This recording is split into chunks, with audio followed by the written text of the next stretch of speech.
Dan kita telah masuk dalam bab yang baru pada tempoh hari, iaitulah pada menceritakan mengenai tentang kehidupan ataupun fasal membesarnya Nabi SAW di Mekah, kemudian keluar bersama bapa saudaranya Abu Talib ke Syam, dan perkahwinannya dengan Sayyidatuna Khadijah radhiyallahu anha. Bagaimana kata musannif rahimahullah, nash'atuhu bi Makkah wa khurujuhu ma'a ammihi Abi Talib ila Syam wa zawajuhu bi Khadijah.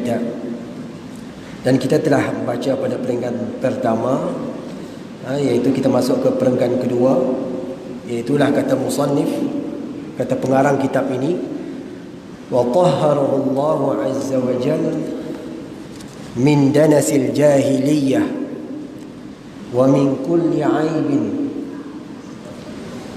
wa manahahu kulla khuluqin jamil hatta lam yakun yu'rafu baina qaumihi illa bil amin lima syahadu min amanatihi wa sidqi hadithihi wa taharatihi. Ayat itulah yang bermaksud bahawasanya Allah Subhanahu wa taala telah mencucikan atau mensucikan atau membersihkan Nabi SAW daripada kotoran-kotoran jahiliyah yang telah kita kupaskan pada minggu lepas.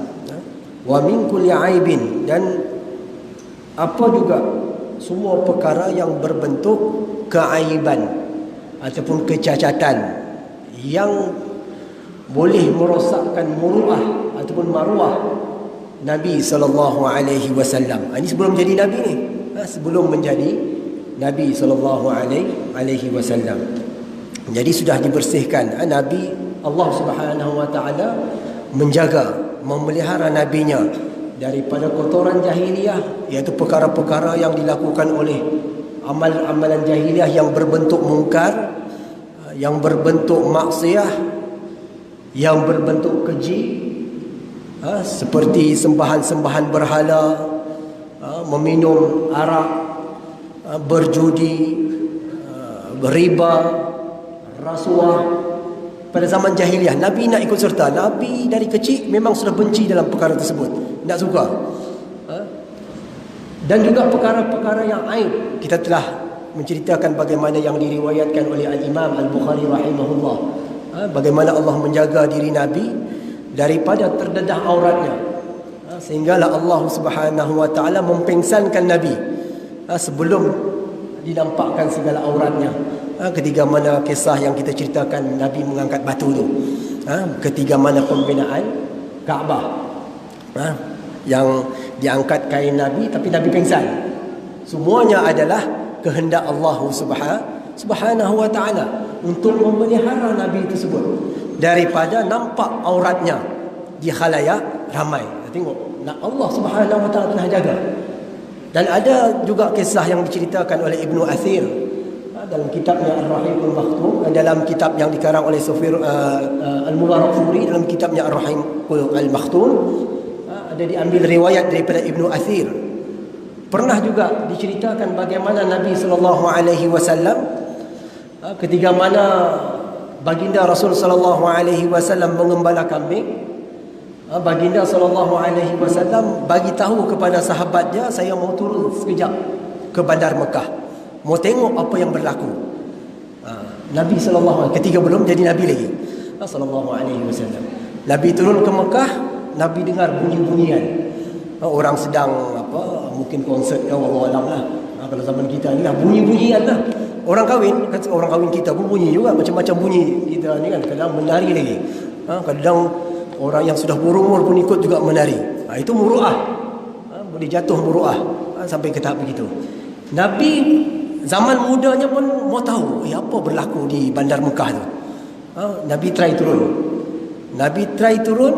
Nabi sudah dengar bunyi muzik, bong bang bong bang bong bang. ini apa Nabi kata ni? Orang kata inilah tempat orang sedang melangsungkan perkahwinan. Nabi cuba dengar, tapi dengan kehendak Allah Azza wa Jalla, Allah jadikan Nabi tidak mendengar. Sehinggalah dalam riwayat itu mengatakan wa kana maghsyian, Nabi terus pengsan, terus tertidur tanpa kehendak Nabi. Bukan Nabi pun tak tahu, tiba-tiba tertidur. Sampailah Nabi dikejutkan dengan apabila sudah waktu siang. Nabi pun terbangun. Pun sudah siang. Apa berlaku? Nabi pun tak tahu. Pulang tempat sahabatnya. Besoknya Nabi try turun lagi. Sama juga kejadian berlaku.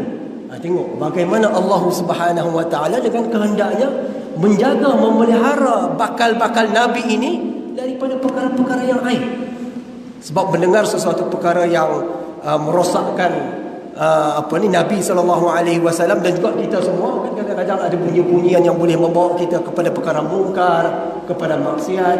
Dan kemungkinan pada zaman jahiliah tersebut, bunyi-bunyian muzik itu penuh dengan pelbagai perkara yang ialah mungkar dan juga maksiat. Allah pelihara, Allah tutupkan telinga Nabi, Nabi nak dengar, dan Allah pingsankan Nabi SAW.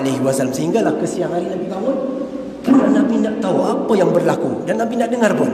Tengok bagaimana Allah Subhanahu wa taala telah memelihara Nabi kita Muhammad sallallahu alaihi wasallam sejak sebelum lagi Nabi sallallahu alaihi wasallam menjadi nabi. Kemudian kata penulis lagi wa malahahu kullu khuluqin jamil. Nabi sallallahu alaihi wasallam diberikan dengan akhlak yang begitu hebat. Dan sempat kita ceritakan di akhir kuliah kita itu kata-kata Khadijah radhiyallahu anha, bagaimana apabila Nabi sallallahu alaihi wasallam balik daripada berjumpa dengan Jibril alaihi salam, yang diceritakan bagaimana Nabi nampak Jibril apabila dia duduk di atas di atas Nabi sallallahu alaihi wasallam meliputi seluas langit dan bumi. Nabi terkejut, terpukul. Kita pun nampak jin pun kita sudah jadi terpegun. Ini malaikat, Nabi nampak dengan mata malaikat tersebut meliputi seluruh alam buana daripada langit bumi. Daripada hujung nampak juga, daripada hujung. Ini mana yang nampak, semua nampak. Gerun ke tidak sudah tentu merasa hebatnya ciptaan Jibril alaihi salam. Dia boleh menutup segala ruang angkasa raya. Nabi dia macam terkejut masa cerita tentang Nabi menerima wahyu yang kedua. Selepas daripada Iqra, kemudian ada fatrah, nanti ada putus wahyu tersebut dalam beberapa waktu. Yang kedua tu Nabi nampak Jibril alaihi salam, ketiga itu berada di atas Nabi sallallahu alaihi wasallam. Nabi pulang dalam keadaan bergegar, takut. Zammiluni sebagaimana riwayat Al-Bukhari rahimahullah. Tolong selimutkan aku ya Khadijah. Tolong selimutkan aku ya Khadijah. Apa kata Khadijah radhiyallahu anha? Wallahi ma yukhzika abadan. Percayalah wahai Muhammad sallallahu alaihi wasallam, belum Nabi lagi lah, Muhammad sallallahu alaihi wasallam. Allah Subhanahu wa taala tidak akan mensia-siakan engkau wahai Muhammad. Tidak akan mencelakakan engkau. Ma yukhzika Allahu abada. Selama-lamanya saya yakin. Tengok Khadijah, isteri yang salihah. Bukan lagi mengutuk, pun penakut. Kalau kita ni kan balik di rumah dalam keadaan tergagar-gagar, kadang-kadang kutuk lagi diri sendiri. Nabi tak. Nabi Khadijah radhiyallahu anha, isteri salihah yang boleh dijadikan sebagai contoh oleh wanita-wanita muslimah. Bacalah sejarah Khadijah radhiyallahu anha, bagaimana Khadijah radhiyallahu anha membantu Nabi dalam memertabatkan syiar Islam. Yang pada ketika itu bangsa-bangsa Quraisy mengutuk Nabi, menghina Nabi, tapi Khadijah yang berada di sampingnya tetap bersama dengan Nabi sallallahu alaihi wasallam. Sebab itulah Nabi sallallahu alaihi wasallam sungguh sayangkan isterinya Khadijah radhiyallahu anha, sehingga kan pada waktu dia berkahwin dengan Khadijah, Nabi nak berkahwin pun dengan siapa? Dengan siapa-siapa. Terlalu sayangnya, dan anak-anak pun yang lahir semuanya daripada Khadijah radhiyallahu anha, melainkan Ibrahim daripada Maryam Al-Qibtiyah. Jadi apabila berlaku sembilan, apa kata Aisyah radhiyallahu anha? Wallahi ma yukhzika Allahu abada. Allah tidak akan mensia-siakan engkau wahai Muhammad selama-lamanya. Abada ni selama-lamanya. Dia yakin. Pasal apa? Sebab aku tahu perangai kau daripada dulu memang kau ni, kalau bahasa kita ni lah, Memang kau ni, dia kata, daripada dulu memang suka menghubungkan silaturahim. Engkau suka bercakap benar, engkau suka memuliakan tetamu, ad-duyuf, dan engkau suka menunjukkan manusia ke arah jalan kebenaran. Khadijah radhiyallahu dalam dia mensejukkan hati Nabi yang sedang bergegar. Barulah nama, ya ayyuhal mudaththir, kata Al-Quranul Karim kan, wahai orang yang qum fa'anzir, bangun kamu. Soalan begitulah. Sebab pun fi'il amar, kenapa boleh kita baca bangunlah kamu, anda kan? Sebab kalau fi'il amar dia kena perintah, qum, bangun. Jadi saya pun kena teriak juga lah. Bangun kamu. Maka berilah peringatan kepada orang ramai, kepada bangsa kamu. Dari sana barulah Nabi SAW memberikan, menyampaikan risalah tauhidnya. Sebab itu kata para ulama, Nabi ini nubbi'a, dia menjadi Nabi dengan kalimah Iqra, tapi dia menjadi Rasul dengan kalimah ya ayyuhal al-mudaththir. Itu di antara bagaimana kisah Khadijah radhiyallahu anha yang menceritakan kepada kita bagaimana Nabi ini diberikan satu akhlak yang sudah dikenali di kalangan bangsa Quraisy yang pada ketika itu memang belum beriman, tapi mereka tahu Nabi ini seorang yang baik, seorang yang berkata benar, jujur. Dari sudut perkataannya, perbuatannya memang tidak dinafikan. Kalau kita ni kadang-kadang orang ingat juga kita punya kisah-kisah silam. Alah, dulu dia ni bukan banar, dia ni penipu ni. Ingat juga orang kalau kita ni lah. Nabi orang mau cakap tak boleh. Nabi orang mau kata. Sebab itu kata Al-Imam Ahmad rahimahullah ta'ala, siapa man za'ama anna Muhammadan, siapa yang mendakwa sesungguhnya Nabi Muhammad sallallahu alaihi wasallam bahawasanya dia ini seorang yang lain, maksudnya perangai dia buruk pada zaman jahiliyah, maka fahuwa kadzibun, dia seorang pendusta.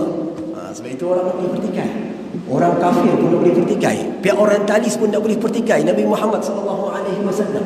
Sebab sejarah kehidupannya daripada kecil sampailah kebesaran, semuanya benda-benda yang baik, akhlaknya wajar dicontohi. Sebab itulah dalam Al-Quranul Karim bagaimana Allah menyuruh kita untuk menjadikan Rasul sallallahu alaihi wasallam sebagai contoh yang uswatun hasanah, contoh yang baik. Jangan kita tengok orang, tengoklah Nabi kita sallallahu alaihi wasallam. Jangan kita tengoklah si Donald, tengoklah si Armstrong, tengoklah.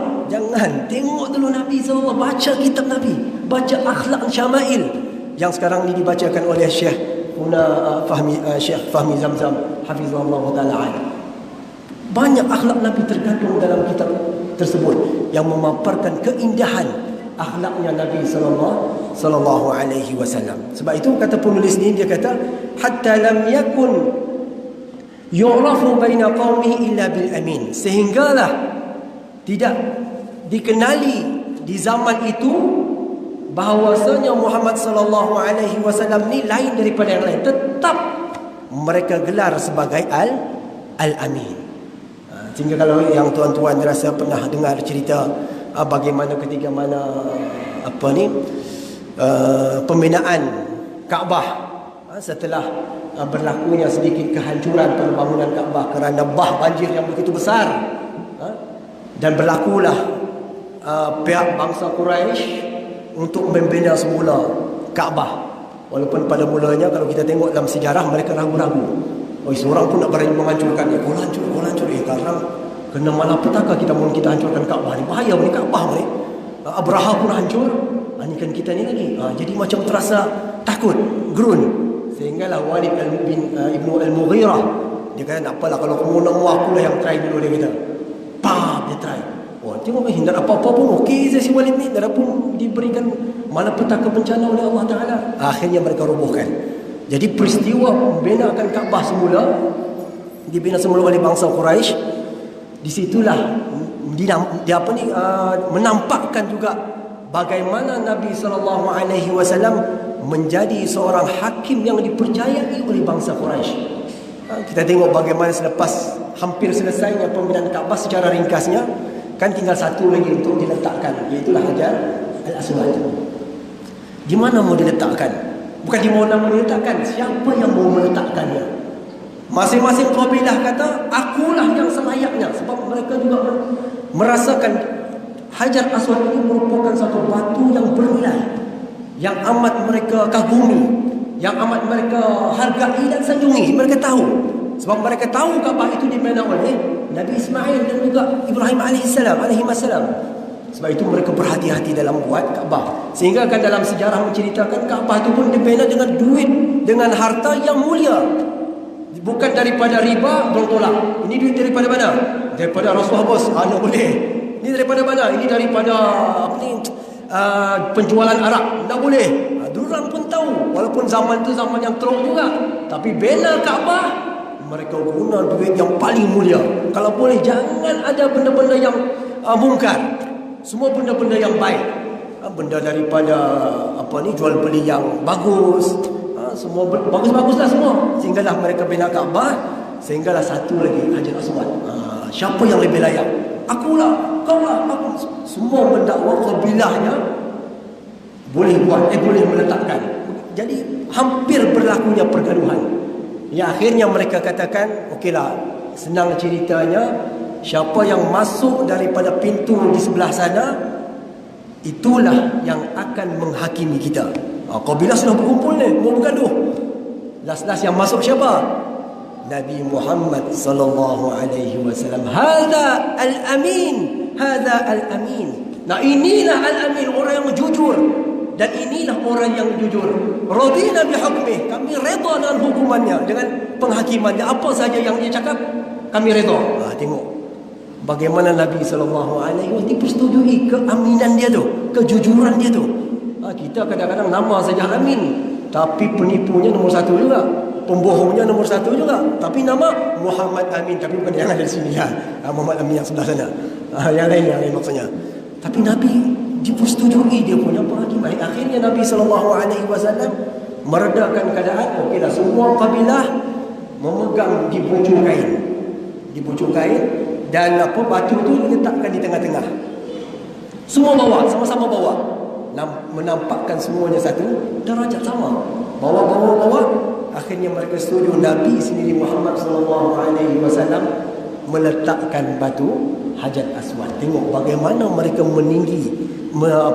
melihat tingginya martabat Nabi SAW.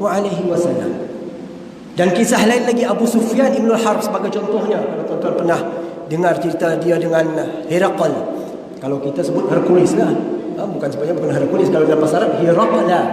Dalam kitab-kitab ada Heraklius, Herakl, tapi kalau dalam bahasa Arab dia panggil Herakl. Yang ketiga itu Abu Sufyan Ibn Harb radhiyallahu anhu, belum lagi masuk Islam. Tapi kita tengok bagaimana orang yang bukan Islam ini, apabila ditanyakan tentang Nabi, dia tetap berkata dengan perkataan yang benar. Herakl memanggil Abu Sufyan, panggil semua pedagang Quraisy. Saya dengar kemudian pedagang Quraisy telah datang ke negara Syam. Syam ketika itu berada di bawah talukan Rom. Dia panggil Abu Sufyan dan kawan-kawannya. Panjanglah cerita dalam hadis tersebut. Cuma apa yang saya mau katakan, apabila ditanya tentang Nabi, siapa yang paling dekat nasab dia dengan Nabi? Kata Abu Sufyan, akulah. Okey, cuba kau tanya Abu Sufyan ni, dia kata. Aku nak mau dia menipu lah. Kalau boleh, kalau dia menipu, seolah-olah dia akan menipu dia lah, Herakl. Jadi apa kata Sufyan? Laula al-haya'u, kalaulah bukan kerana malu aku dituduh sebagai penipu, maka aku akan menipu dia. Tapi oleh kerana malunya aku bukan dia dituduh penipu, maka aku bercakap benar apa yang ditanya oleh Herakl. Tengok, Abu Sufyan ketika itu belum mukmin lagi, tapi mau tipu tu pun dia rasa malu. Sebab apa? Bertanyakan tentang perihal Nabi SAW. Mau tipu payah. Sebab masyhurnya Nabi ini dengan sifat akhlaknya yang mulia. Yang akhirnya apabila ditanya satu bab, kata Herakl, fahal tattahimuna, adakah orang-orang di tempat kamu sebelum dia mendakwa dirinya, dia membawa ajaran tauhid, adakah dia ini tattahimunahu bil kadzib? Adakah dia ini kamu gelarkan dia sebagai seorang penipu sebelum dia mendakwa diri dia sebagai Nabi? Apa kata Abu Sufyan? Tidak. Dia bukan seorang penipu. Tengok. Dia mengakui dalam keadaan dia belum mukmin. Dia masih musuh Nabi SAW pada ketika itu. Tapi dia tetap meyakini bahawa dia beritahu kepada Herakl, tidak, Nabi bukan orang begitu. Nabi seorang yang benar. Nabi seorang al-amin yang tidak dipertikaikan kejujurannya. Tengok, musuh sendiri. Kalau musuh sudah iktiraf orang tersebut, maknanya betul lah dia memang seorang yang terbaik. Sebab itu kata penulis di sini, hatta lam yakun yu'rafu baina qaumih illa bil amin lima syahadu min amanatihi wa sidqi hadithihi wa taharatihi. Kerana dengan kesaksian yang dilihat sendiri oleh bangsa Quraisy ketika itu, dengan sifat kejujurannya, dengan sifat benarnya kata-katanya, dan juga bersihnya jiwanya Nabi sallallahu alaihi wasallam. Inilah yang kita perlukan, kita perlu lihat, yang kita perlu teliti, bagaimana Nabi sallallahu alaihi wasallam dengan sifatnya, dengan akhlaknya yang begitu mulia, yang sewajarnya kita sebagai umat yang menjadikan ianya sebagai satu ikutan dan contoh yang terbaik. Kemudian kata penulis lagi, dia kata falamma balagha 12 sanatan kharaja ma'a ammihi Abi Talib ila Syam hatta balagha Busra fara'aha bahira ar-rahib. Sehinggalah Nabi SAW sampai umurnya berapa tahun? 12 tahun. Sampai umurnya 12 tahun. Ada riwayat kata 15 tahun. Tapi Ibnu Katsir rahimahullahu taala memilih, dan juga Abdul Ghani Al-Maqdisi memilih 12 tahun. Merupakan pandangan yang paling tepat dalam ulama sirah. Dalam seketika mana umur Nabi sampai 12 tahun, baginda sallallahu alaihi wasallam telah berhijrah. Bukan berhijrah kota Mekah ke Madinah, tidak. Maksudnya ikut sama-sama bermusafir dengan pakciknya Abi Talib, Abi Talib atau Abu Talib ke negara Syam. Sebab Abu Talib melihat dia terlalu sayangkan kepada Nabi. Dia mau tinggal Nabi di Mekah, dia bimbang. Walaupun ketika itu Nabi belum jadi Nabi lagi, tapi begitu sayangnya dia kepada Nabi. Sebab dia mengambil wasiat datuknya Abdul Muttalib, kau jagalah Nabi ini dengan sebaik yang mungkin. Sebab itu Nabi Muhammad SAW dalam waktu kecilnya, Abu Talib ikut bawa sekali dengan Nabi kita Muhammad SAW. Sebab Nabi ketika mana dia belum jadi Nabi, 2 kali dia berhijrah ataupun dia pergi ke negara Syam. Satu yang dia pergi ini berdagang dengan harta Abi Talib. Yang kedua, dia nanti pada umurnya 25 tahun, dia berdagang dengan harta siapa? Khadijah radhiyallahu anha. Jadi yang berdagang yang pertama, dia sudah dapat pengalaman, ikut serta dengan pakciknya iaitu Abu Talib ke negara Syam. Sehinggalah sampai ke tempat yang dinamakan sebagai Busra. Busra ni sampai ke negara sempadan Syam. Dekat kalau sekarang ni sebagai Suria lah, Syria atau Suria. Maka di situlah dia kata fara'ahu bahira ar-rahib. Di situlah dia berjumpa dengan seorang pendeta dipanggil sebagai bahira. Orang namakan juga sebagai buhaira. Tapi dalam kitab-kitab Arab dia dipanggil bahira. Bahira, seorang pendeta. Pendeta Yahudi ni kalau sebut pasal Nabi, memang dia tahu. Apa dalam Quran tu, dalam surah Al-Baqarah, alladzina atainahumul kitaba ya'rifunahu kama ya'rifuna abna'ahum. Dia tahu Nabi ni macam dia tahu anak-anak dia. Sampai begitu sekali dia tahu, dia baca kitab dia tu, kitab Yahudi tu, sehingga dia kenal Nabi tu siapa, Nabi tu di mana. Sebab itu dalam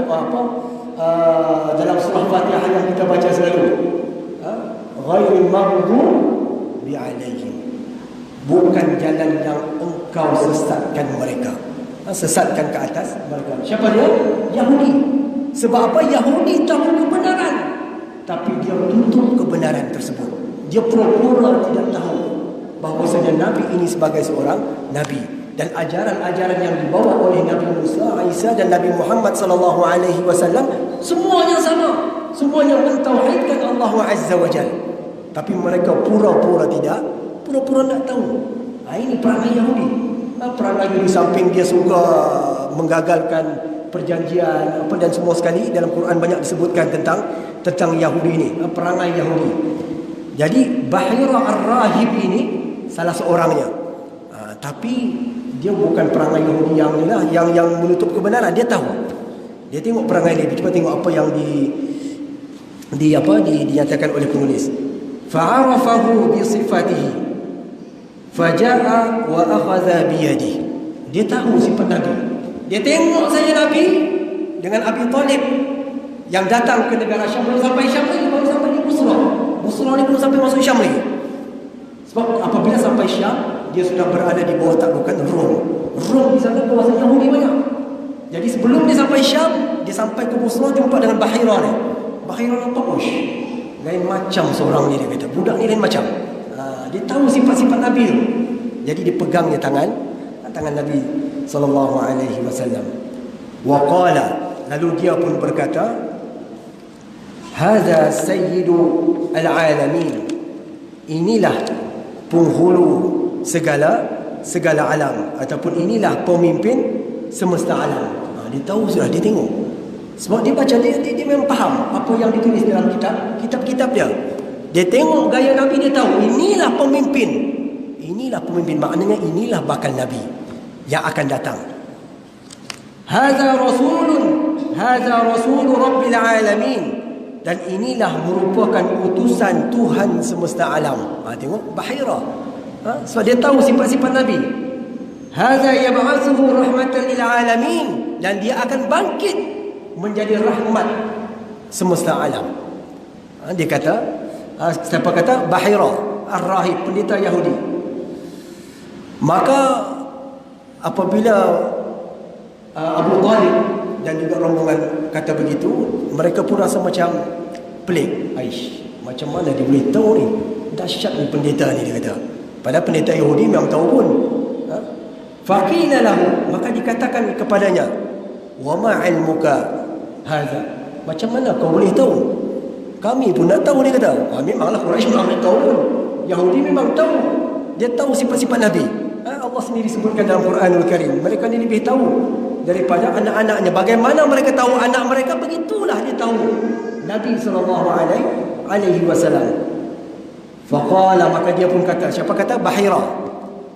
Innakum hina aqbaltum min al-'aqabah lam yabqa shajaratun wala hajarun illa kharra sajida wala yasjuduna illa linabi wa inna najiduhu fi kutubina. Apa kata Bahira? Dia kata, ketika mana kamu datang daripada Aqabah, saya nampak kamu datang. Saya tahu kamu datang. Kamu tahu apa yang terjadi? Dia kata, lam yabqa syajaratun, tidak tinggal satu pokok pun, dan tidak ada satu batu pun, melainkan mereka, saya nampak mereka sujud hormat kepada anak ini. Siapa? Nabi Muhammad sallallahu alaihi wasallam. Dalam satu riwayat yang lain, Nabi duduk di pokok, ranting-ranting kayu pun teduhkan kepada Nabi sallallahu alaihi wasallam untuk mengelakkan dia daripada panas matahari. Jadi Bahira nampak semua tu. Kamu datang, siapa nampak pokok. Dahsyat ni, dia kata, pokok sujud. Kita mana tahu Allah macam mana dia sujud tu. Allah nak boleh juga cerita lebih-lebih. Sebab kita pun nak tahu macam mana dia sujud. Tapi dikatakan riwayat kharra sajida, mereka sujud. Batu-batu pun Bahira nampak sujud juga. Sebab itu dia rasa itulah wala yasjuduna illa linabi. Dan tidak ada yang makhluk yang boleh sujud melainkan orang itu pasti seorang Nabi. Tengok, Bahira yakin anak ni lain macam dia. Anak ni mesti ada keistimewaan. Dan saya yakin yang dia ini bakal menjadi pemimpin dan menjadi Nabi semesta alam, iaitu utusan Allah Azza wa Jalla. Sebab itu dia kata, wa inna najiduhu fi kutubina. Tengok. Dan itulah yang kami baca, yang kami dapat, yang kami pelajari daripada kitab-kitab kami. Tengok, Yahudi tahu. Dalam Fatihah sudah kita kena disuruh baca ulang kali supaya kita mengambil iktibar dengan perangai Yahudi dan juga perangai Nasrani. Seorang yang tahu kebenaran tapi sembunyikan kebenaran. Sebab itu kita jangan jadi seperti orang Yahudi. Yang sepatutnya tahu kebenaran, kita katakan yang benar, yang hak. Bukan kita tahu kebenaran tapi kita sembunyikan kebenaran tersebut.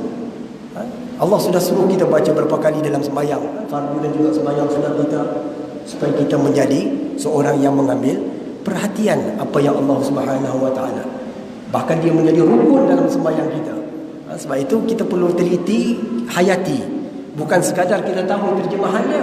Terjemahan siapa boleh baca, tapi bacalah kitab-kitab tafsir tentang surah Al-Fatihah. Banyak sudah diterjemahkan kan.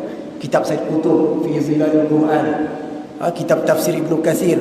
Bacalah kitab-kitab tersebut untuk kita lebih ada perasaan zuq, rasa apa?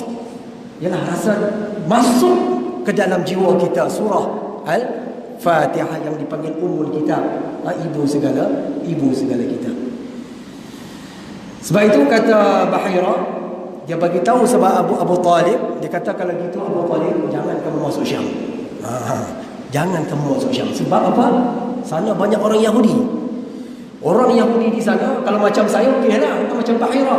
Tapi kalau perangainya yang memang mau bunuh Nabi, sebab mereka ni kalau boleh Nabi itu di kalangan mereka, di kalangan Yahudi, nak mau di kalangan Arab. Walaupun orang tahu dalam kitab orang namanya Muhammad, namanya Ahmad, bakal diutuskan dalam bangsa Arab. Tapi kalau boleh diubah ayat tu, bukan bangsa orang, bangsa kami Yahudi.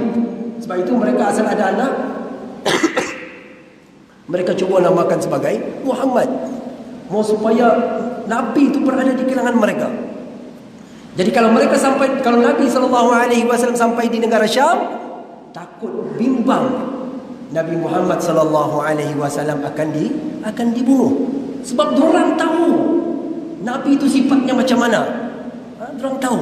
Jadi Bahira pesan sama Abu Talib, bawa pulanglah Nabi, jangan sampai ke negara Syam. Cukup engkau saja dan kau punya rombongan sampai Syam. Nabi kau bawa orang-orang yang lain untuk pulang ke Mekah. Jadi Abu Talib pun dengan ambil nasihat Bahira Ar-Rahim, maka dia pun bawa kembali Nabi kita Muhammad SAW ke negara di Mekah. Jadi Nabi nak sampai ke Syam, sampai ke Busra sahaja. Dan sudah sampai ke sana, Nabi dihantar semula dan mengambil nasihat daripada Bahira. Bunyi kan azan ni kan bunyi. Okey, kemudian kata penulis lagi, dia kata summa kharaja thaniyan ila Syam ma'a Maisarah ghulami Khadijah radhiyallahu anha fi tijaratin laha qabla an yatazawwajha. Ini musafir Nabi yang kedua. Selepas 13 tahun dah, tolak 25, tolak 12 berapa? 13 kan? Selepas musafir yang pertama tadi pada umurnya 12 tahun, pada umurnya 25 tahun Nabi pergi lagi ke negara Syam. Tapi dengan lain punya cerita. Maksudnya dia berdagang bukan lagi dagang ikut pakcik dia Abu Talib, tapi Khadijah radhiyallahu anha. Kerana Khadijah ni seorang tokoh atau wanita yang memang disegani di tempat tersebut, di kawasan tersebut. Ramai pembesar mahu menyunting Khadijah radhiyallahu anha, tapi Khadijah tak mau. Sebab perangai-perangai orang mungkin tidak menjadi minat kepada Khadijah radhiyallahu anha. Tapi Nabi pelik sikit. Dia tengok Allah hebat. Hebat perangai Nabi, akhlaknya pun hebat, sifat dia pun hebat, kata-katanya yang hebat. Jadi dia kata cuba dulu kita berurusan dengan Nabi SAW untuk bawa segala hartanya, harta Khadijah, untuk dilaburkan, untuk dibuat perniagaan di negara Syam. Dan insya-Allah kita akan bertemu di Syam nantilah. Nanti kita akan bertemu pada kuliah yang akan datang mengenai musafirnya Nabi SAW ke negara Syam ataupun ke Syam kali yang kedua pada umurnya 25 tahun dengan ditemani oleh Maisarah, iaitulah budak kepada Khadijah radhiyallahu anha. Insya-Allah moga-moga kita mendapat manfaat, khususnya diri saya sendiri dan juga kepada semua yang mendengarnya. Moga-moga kita sentiasa mendapat rahmat Allah Azza wa Jalla. Yang baik itu sudah tentulah datang daripada Allah Subhanahu wa taala. Salah dan silap itu saya mohon maaf, saya mohon ampun, saya istighfar kepada Allah Azza wa Jalla. A'udzubillahi minasyaitonir rajim. Bismillahirrahmanirrahim. Alhamdulillah wassalatu wassalamu ala Rasulillah sayyidil mursalin wa ala alihi wa sahbihi ajma'in. Allahumma zidna ilma warzuqna fahma birahmatika ya arhamar rahimin. اللهم أعز الإسلام والمسلمين وأذل الشرك والمشركين ودمر أعداء الدين. ربنا آتنا في الدنيا حسنة وفي الآخرة حسنة وقنا عذاب النار. وصلى الله على سيدنا محمد وعلى آله وصحبه وسلم والحمد لله رب العالمين. Kita akhiri dengan tasbih kafarah dan surah wal asr. Subhanakallahumma wa bihamdika